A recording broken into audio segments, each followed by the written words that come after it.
Hello everyone. Bihar ఎన్నికలు ఉత్కంఠభరితంగా మారాయని చెప్పాలి. ఇదే నేపథ్యంలో రాహుల్ గాంధీ గారు తమ సైన్యం మీద కొన్ని అనుచిత వ్యాఖ్యలు చేయడం జరిగింది. ఇదే అంశం మీద ఒకసారి విశ్లేషణ తీసుకునే ప్రయత్నం కూడా చేద్దాం. ప్రస్తుతం మనతో జర్నలిస్ట్ శేషరావు గారు ఉన్నారు. ఇంటర్వ్యూలోకి వెళ్ళిపోదాం.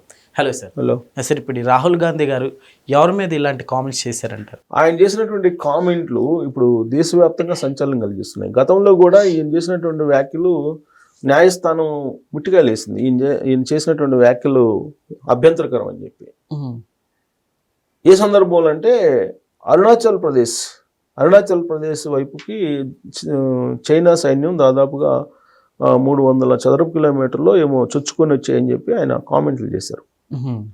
అది భారత సైన్యాన్ని మీరు కించపరిచినట్టే, అది ఎలా చేస్తారు, మీకున్న ఆధారం ఏంటి అని చెప్పేసి కోర్టులో వేస్తే కోర్టు ముట్టికాయలేసింది.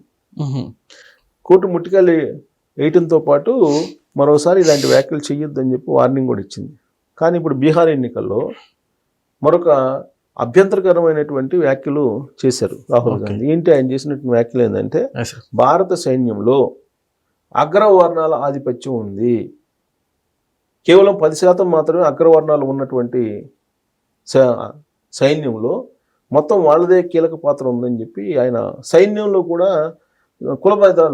కులపరమైనటువంటి భేదాలని, వ్యత్యాసాలని తీసుకొచ్చేటువంటి ప్రయత్నం బీహార్ ఎన్నికల్లో చేశాడు ఆయన. బీహార్ ఎన్నికల ప్రచారంలో ఆ వ్యాఖ్యలు చేసిన కారణంగా భారత సైన్యంలో ఈయన చిచ్చురేపే ప్రయత్నం చేస్తున్నారా? కులాలు, ప్రాంతాలు, మతాలు ఇవి చాలా సున్నితమైనటువంటి అంశాలు. ఇవి మనం పౌర సమాజంలో చూస్తున్నాం. ఇవి ఎంతగా ఎఫెక్ట్ ఇస్తున్నాయి అనేది, కులం, మతం, ప్రాంతం అనేది కొన్ని సందర్భాల్లో మానవత్వం మరిచి ప్రవర్తించినటువంటి సంఘటనలు కూడా ఉన్నాయి. కులం, మతం, ప్రాంతం అనేది, ఈ మూడు అనేది కొంత ఇవి చాలా ప్రమాదకరమైనవి, చాలా సున్నితమైనటువంటి అంశాలు. వీటిని రెచ్చగొట్టేటువంటి వాళ్ళు ఎక్కువయ్యారు. తద్వారా ఓట్లు రాబట్టుకోవాలని ప్రయత్నం చేస్తున్నారు. ఆ పార్టీ ఈ పార్టీ వెళ్ళినా, ఆ నాయకుడు ఈ నాయకుడు వెళ్ళినా, ఎవరికి తాకతు తగ్గేటువంటి విధంగా వాళ్ళు భావోద్వేగాలు రెచ్చగొట్టి వాటి నుంచి ఓట్లు రాబట్టుకునే ప్రయత్నం చేస్తూ ఉన్నారు ఎన్నికల్లో. ఇప్పుడు బీహార్లో అది తారస్థాయికి చేరి సైన్యం దాకా వెళ్ళింది. రీసెంట్ వరకు కూడా పౌర సమాజం వరకు పరిమితం అయింది ఇది. ఇప్పుడు పౌర సమాజాన్ని దాటి సైన్యంలోకి వెళ్ళిపోయింది. భారత సైన్యంలో మొత్తం ఆధిపత్యం అగ్రవర్ణాలది ఉంది. అసలు అగ్రవర్ణాలు 10% కూడా లేరు, కానీ వాళ్ళదే ఆధిపత్యం అని చెప్పేసి ఆయన కామెంట్ చేశారంటే, ఇది భారత సైన్యాన్ని, భారత ప్రభుత్వాన్ని ఏం చేయాలనుకుంటున్నారు రాహుల్ గాంధీ అనేది సింపుల్గా ఎవరికైనా అర్థమవుతుంది కదా. ఏ వ్యాఖ్యలు చేయొచ్చు, ఏ వ్యాఖ్యలు చేయకూడదు అనేది రాహుల్ గాంధీ గారికి మరి పరిణితి ఉండి మాట్లాడుతున్నారా, పరిణితి లేకుండా మాట్లాడుతున్నారా అనేది అర్థం కావట్లా. గతంలో ఆయన 370 మళ్ళీ నేను రీవర్క్ చేస్తాను, నన్ను గెలిపోయింది, నేను ప్రధానమంత్రి అయితే అని చెప్పి అన్నాడు. భారత్ జోడో యాత్ర సందర్భంగా న్యాయ జోడో యాత్ర చేశాడు ఆయన. భారత్ జోడో, న్యాయ జోడో ఇలాంటి యాత్రలన్నీ చేశాడు. ఆ సందర్భంగా ఆయన చెప్పింది ఏంది, దేశంలో కులగణన చేస్తాను చెప్పారు. కులగణన చేసి అలాగే కులాలకి పర్సంటేజ్ ప్రకారం నేను రిజర్వేషన్లు ఇస్తాను, 50% స్లాబ్ ఏదైతే ఉందో దాన్ని లిఫ్ట్ చేసేస్తాను, రిజర్వేషన్ లిఫ్ట్ చేసేసి కులం ప్రాతిపదికన కులం పర్సంటేజ్ ప్రకారం రిజర్వేషన్లు ఇస్తానని చెప్పేసి ఆయన అనౌన్స్ చేశాడు. ఇప్పటికే రిజర్వేషన్ల కారణంగా భారతదేశం స్వాతంత్రం వచ్చిన తర్వాత వెనకబడటానికి ఒక ప్రధాన కారణంగా చాలా మంది భావిస్తున్నారు. ఎందుకు భావిస్తున్నారు? రిజర్వేషన్లు సమీక్షించాలనే డిమాండ్ ఇప్పుడు వస్తుంది. ఎందుకు వస్తుంది? ఇప్పుడు ఎస్సీలు ఉన్నారు, ఎస్సీల్లో రిజర్వేషన్లని అనుభవించినటువంటి వాళ్ళే మళ్ళీ అనుభవిస్తున్నారు. వాళ్ళలోనే మళ్ళీ సబ్ క్యాస్ట్లు ఉన్నాయి, ఆ సబ్ క్యాస్ట్లకు పోవట్లేదు. ఎస్సీల్లోనూ లేదా బీసీల్లోనూ లేదంటే మైనార్టీల్లో కానీ ఖచ్చితంగా కొన్ని వర్గీకరణలు ఉన్నాయి. వాళ్ళకి వెళ్తలేదు, కింది స్థాయికి రిజర్వేషన్లు అందట్లేదు. అందినటువంటి వాళ్ళకి మళ్ళీ అందుతున్నాయి ఆ ఫలాలు. కాబట్టి రిజర్వేషన్ల వల్ల ఫలితం ఏంటి అనేటువంటి చర్చ నడుస్తున్నట్టు సమయంలో నేను కులాల ప్రాతిపదికన నేను రిజర్వేషన్ ఇచ్చేస్తాను, ఇప్పుడున్నటువంటి స్లాబ్ని 50% స్లాబ్ ఏదైతే ఉందో దాన్ని కూడా లిఫ్ట్ చేసేస్తాను అన్నారు. 370ని మళ్ళీ నేను తీసుకొస్తానని చెప్పాడు. 370ని రద్దు చేయడానికి స్వాతంత్రం వచ్చినప్పటి నుంచి ఇప్పుడు దాకా పట్టింది. అలాంటి దాన్ని నేను రద్దు చేస్తాను, మళ్ళీ నేను పెడతానని చెప్పానంటే ప్రజలు హర్షిస్తారా? భారత ప్రజలు. అలాగే రిజర్వేషన్లు కులాల ప్రాతిపదికన నేను రిజర్వేషన్లు ఇస్తానంటే వాళ్ళు ఒప్పుకుంటారా భారత సమాజం? ఇప్పటికే 50% రిజర్వేషన్లతోటి భారతదేశంలో వెనకబడుతనం కనబడుతుంది. భారతదేశం వెనకబడటానికి కారణం అది అని చెప్పి అంటున్నారు చాలామంది మేధావులు. ఇలాంటి సిచ్యువేషన్లో ఆయన వివాదాస్పదమైనటువంటి కొన్ని కామెంట్లు చేస్తున్నారు. దాంట్లో ఇప్పుడు సైన్యం గురించి ఒకటి. సార్ ఈ వ్యాఖ్యలు ఎఫెక్ట్ ఏమన్నా ఎలక్షన్ మీద ఏమన్నా పడచ్చు అంటారు అక్కడ ఉన్న కాంగ్రెస్ ఖచ్చితంగా పడతాయి. ఖచ్చితంగా ఎవరొకరు కోర్టులో కేసు వేస్తారు కదా. గతంలో కూడా నరేంద్ర మోడీ గారికి సంబంధించి కొన్ని వ్యాఖ్యలు చేశారు ఆయన.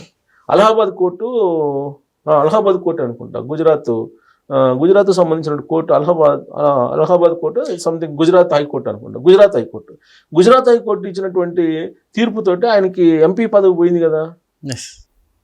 ఎంపీగా అనర్హత వేటు వేసింది కదా అప్పుడు. సార్ బట్ ఇక్కడ రాహుల్ గాంధీ గారు అలా అనౌన్స్ చేశారంటే నిజంగా అట్లా ఏమైనా జరుగుతుందనే క్వశ్చన్ కూడా వస్తుంది కదా మరి ప్రతి ఒక్కరు. ఇప్పుడు రాహుల్ గాంధీ అలాంటి చేశాడంటే కాంగ్రెస్ పార్టీ డిఫెండ్లో పడినట్టు కదా. ఇప్పుడు బీహార్ ఎన్నికలు జరుగుతున్నాయి. బీహార్లో మహాగఠబంధన్లో కాంగ్రెస్ పార్టీ అలాగే ఆర్జేడీ ఉన్నాయి, అలాగే మిగతా చిన్న చిన్న పార్టీలు ఉన్నాయి, కమ్యూనిస్టులు ఇవన్నీ ఉన్నారు. సో వీళ్ళందరూ ఇప్పుడు ఆయన మాటను సమర్థించినట్టు అవుతుంది కదా. ఇప్పుడు రిజర్వేషన్లతోటి ఇప్పుడు ఆయన ఏమంటాడు, ప్రైవేటు సంస్థల్లో కూడా, ప్రైవేటు ఆర్గనైజేషన్లో కూడా రిజర్వేషన్లు ఇస్తానని చెప్పి అంటున్నాడు. అది సాధ్యమయ్యే పనేనా? ప్రైవేట్ ఇండస్ట్రీలో రిజర్వేషన్లు అమలు చేయమంటే చేస్తారా? చేసే ప్రసక్తే లేదు. ఎందుకు చేస్తాడు? బిజినెస్ మానుకుంటాడు. బిజినెస్ మానుకుంటే ఉపాధి పోతుంది కదా కొన్ని వందల మందికి.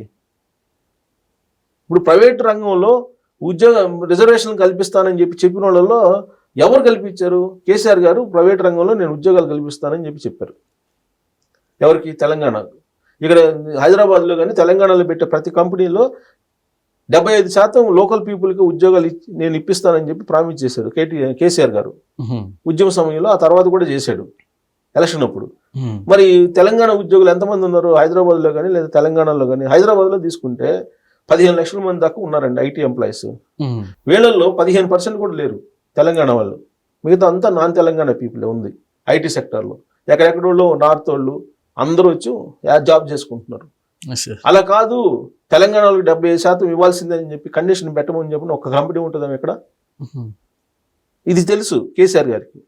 ఉద్యోగ సమయంలో ప్రభుత్వానికి ఇంటికి ఒక ప్రభుత్వ ఉద్యోగం ఇస్తానన్నాడు. సీన్ కట్ చేస్తే ప్రెస్ మీట్లో ఆయనే చెప్పాడు, నేను ఎప్పుడు చెప్పాను రాబాయ్ అది ఎట్ సాధ్యం అని చెప్పి అన్నాడు ఆయన. కాబట్టి కొన్ని అసాధ్యం జరిగినటువంటివి. ఇప్పుడు బీహార్లో కూడా ఏం చెప్తున్నారు? బీహార్లో ఇంటికి ఒక ప్రభుత్వ ఉద్యోగం ఇస్తానని చెప్తున్నారు.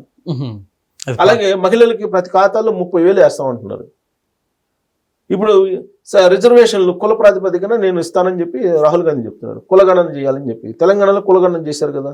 కులగణన చేసి 42% బీసీలకు రిజర్వేషన్ ఇవ్వడానికి ఆర్డినెన్స్ ఇచ్చారు. ఏమైంది మరి? ఎందుకు ఆర్డినెన్స్ ఇచ్చారు కదా, మరి ఎందుకు ఇంప్లిమెంట్ చేయట్లేదు? ఇవన్నీ తెలీదా? తెలుసు వాళ్ళకి. ప్రజల్ని మోసపోయేంత వరకు మోసం చేయడానికి పాలకులు రెడీగా ఉంటారు. సో ఇప్పుడు బీహార్లో కూడా అదే రాహుల్ గాంధీ అది చెప్తున్నాడు. రాహుల్ గాంధీ సైన్యంతో ఏం పని? అసలు సైన్యంలో నీకు అగ్రవర్ణాలు తక్కువ ఉన్నారు, వాళ్ళది ఆధిపత్యం అని అంటాడు. మరి దాని అర్థం ఏంటి అంటే అగ్రవర్ణాలకి నిమ్న వర్ణాలకి మధ్య గ్యాప్ తీసుకొచ్చి భారత సైన్యాన్ని చీల్చేటువంటి ప్రయత్నం చేస్తున్నారా? మీ ఉద్దేశం ఏంటి ఆ వ్యాఖ్యల వెనుక? ఏ ఉద్దేశంతో మీరు అంటున్నారు? ఇప్పటికే ఆయన దేశద్రోహి అని చెప్పి బీజేపీ వాళ్ళు చెబుతున్నారు. ఎందుకంటే విదేశాలకు వెళ్ళినప్పుడు భారతదేశాన్ని కించపరుస్తూ మాట్లాడుతున్నాడు. మతాసహనం పెరిగిపోయింది అనేది మాట్లాడుతున్నాడు. భారతదేశంలో మతాసహనం పెరిగిపోయింది అని చెప్పి ఆయన పదే చెప్తున్నాడు ఇతర దేశాలకు వెళ్ళినప్పుడు.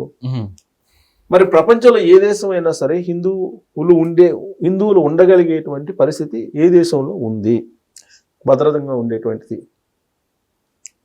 మరి ఒకటి ప్రపంచంలో ఉండేది భారతదేశం, హిందువులు మెజారిటీ ఉండే దేశం. ఇక్కడ కూడా చీల్చి దాన్ని ఏదో చేయాలనేటువంటి ప్రయత్నం చేస్తున్నాడు రాహుల్ గాంధీ అనేది బీజేపీ వాళ్ళు పదే చెబుతున్నారు. దానికి తగిన విధంగా ఈయన కామెంట్లు ఉన్నాయి. ఇప్పుడు భారత సైన్యం అని అంటే భారత సైన్యాన్ని మీరు రాజకీయాలకు ఎందుకు లాగుతారు? అసలు నకిలీ సర్టిఫికేట్ నరేంద్ర మోడీ గారిది అని చెప్పి అంటారు. అక్కడ బీహార్ ఎన్నికల్లో నకిలీ సర్టిఫికేట్ నరేంద్ర మోడీ గారిది అంటే ఇప్పుడు 15 సంవత్సరాలు, దాదాపు 3 సార్లు ఆయన ప్రధానమంత్రి, 11 సంవత్సరాలు 12వ సంవత్సరం వచ్చింది ప్రధానమంత్రి అయ్యి. ఇది చెప్పారు కదా, పాత రికార్డు కదా, చెప్పి 3 ఎలక్షన్లకి చెప్పారు కదా. 3 ఎలక్షన్లో చెప్పినా ఎవరైనా పోతే మళ్ళీ బీహార్ ఎలక్షన్లో పోయి నకిలీ సర్టిఫికేట్ నరేంద్ర మోడీ గారిది అని చెప్తే ఇంకా ఎవరు విశ్వసిస్తారు? సరే అవన్నీ చెప్పారు. ముందు సైన్యం గురించి చెప్పడం ఏంటి? అక్కడ కూడా అగ్రవర్ణాలు నిమ్న వర్ణాలు అని చెప్పి క్లాస్ వారు తీసుకొచ్చి అంటే సైన్యాన్ని కొట్టుకొని చావమని సైన్యాన్ని భారత సైన్యాన్ని చీల్చి వాళ్ళలో కొట్టుకోమని చెప్పా ఆయన ఉద్దేశం. అప్పుడు భారతదేశం ఏం కావాలి? ఇంకొక వైపు ఏమో సౌత్ ఇండియా నార్త్ ఇండియా అనేటువంటి ఒక ఫీలింగ్ మళ్ళా. సో ఇవన్నీ కూడా అనిశ్చితిని క్రియేట్ చేసేటువంటి రాజకీయాలు ఇవి. ఇవి తాత్కాలికంగా మీకేదో భావోద్వేగాలు ప్రజల్లో క్రియేట్ చేస్తే ఓట్ల కోసం చూస్తున్నారు, కానీ లాంగ్ రన్లో నాయకత్వాన్ని ప్రశ్నిస్తాయి. రాహుల్ గాంధీ నాయకత్వాన్ని ప్రశ్నించేలాగా ఆ వ్యాఖ్యలు ఉన్నాయి. Okay sir, thank you.